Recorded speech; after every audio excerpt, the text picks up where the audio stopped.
Okay, some of the questions which was asked this year, just see whether you are able to answer this question or not, right? So only thing is that some of the topics we have discussed, some of the topics we are yet to discuss. So today I'll be talking about cyclone. Maybe after talking about cyclone, you'll be in a position to answer 2 more questions. Okay, right.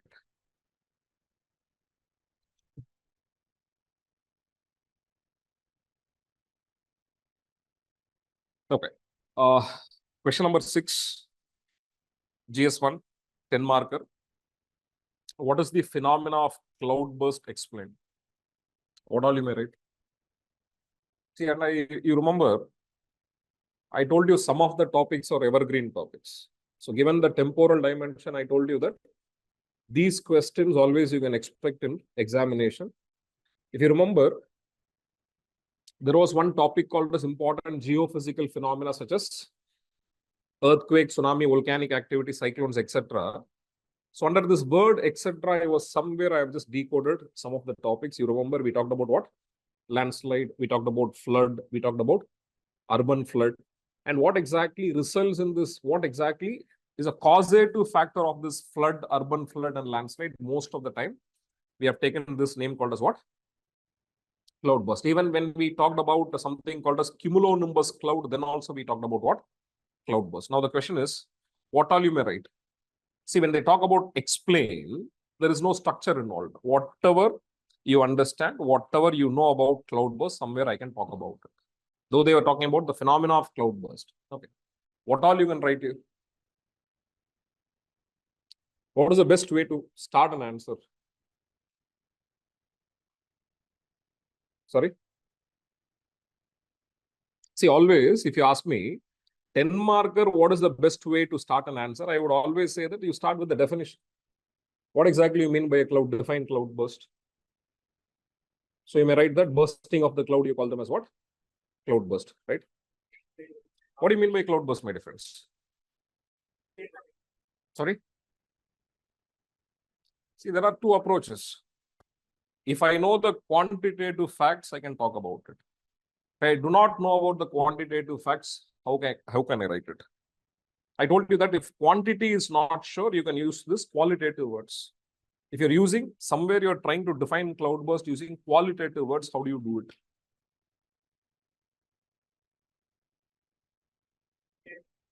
Very good. Fantastic, right? 2 components you have included. Number 1, you said it is intense rainfall. It means somewhere I'm saying that the amount of precipitation is what? Very high. Number 1. Number 2, somewhere you also included this component called as what? Very short duration of time. That's the reason you remember we have defined what exactly is cloudburst number of times. Having precipitation of more than 10 centimeters of precipitation in less than 1 hour, this is what you call them as what? Cloudburst. More than 10 centimeters, you call them as what? Intense precipitation, very high precipitation. In less than 1 hour, you call them as what? Cloudburst. Okay. Now comes another question, right? I have defined cloudburst. Then comes the question, which cloud is associated with the cloudburst? Cumulonimbus cloud. Somewhere I can talk about the formation of cumulonimbus cloud. Then comes another question, where all I may have cumulonimbus cloud. Cumulonimbus cloud is not universal. Everywhere I will not be having cumulonimbus cloud. What exactly, right, is the criteria needed for the formation of cumulonimbus cloud? I think last class we discussed about, right? Where exactly we have stopped? We stopped at cumulonimbus cloud. And somewhere we have used this word also called as what? Cloudburst. Okay. I think you have written the cloudburst.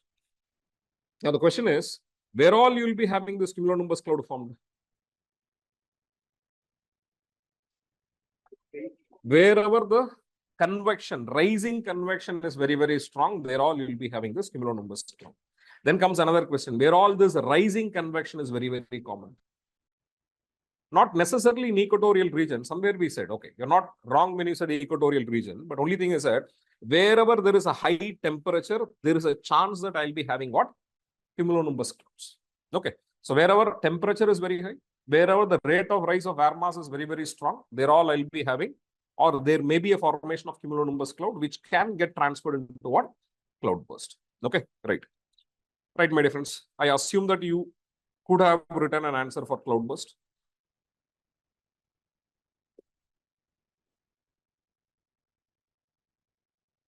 What are Aurora australis and Aurora borealis? That's okay. First and foremost, what do you mean by auroras? Sometimes you call them as what? Polar lights. Very good, right? And the polar lights of the northern hemisphere, you call them as what? Aurora borealis. And polar lights of the southern hemisphere, you call them as what? Aurora australis. Where exactly this phenomena occurs, that also you know. Where exactly it occurs? It occurs in what? Ionosphere, right? How exactly, means why exactly it is somewhere happening in ionosphere. Somewhere they are asking how exactly these are triggered, right? Whenever the electrically charged particles of the sun and already existing electrically charged particle of atmosphere, if they go for a collision, that collision will be resulting in what? This auroras. Then comes another question, why auroras happens only in the polar region?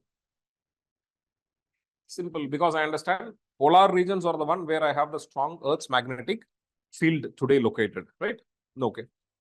Fine, my difference. Two topics. Somewhere, say, for example, what we have discussed, even thing, we have not completed all the topic, but only thing is that success lies that somewhere among the discussed topic, you should be in a position to write an answer. Okay. Only two questions, right, that was asked from the discussed topic. Any other question? Today we'll be talking about this cyclone formation, etc. Okay. And again, all this, right, this is a direct question, right? Again, say, for example, when I just talk about, they asked about twisters. Twisters is again a direct question, right? Again, I understand most of the questions asked in GS1. Luckily, this time, preliminary examination, mains examination, both examination you take it, geography as a subject, question is direct.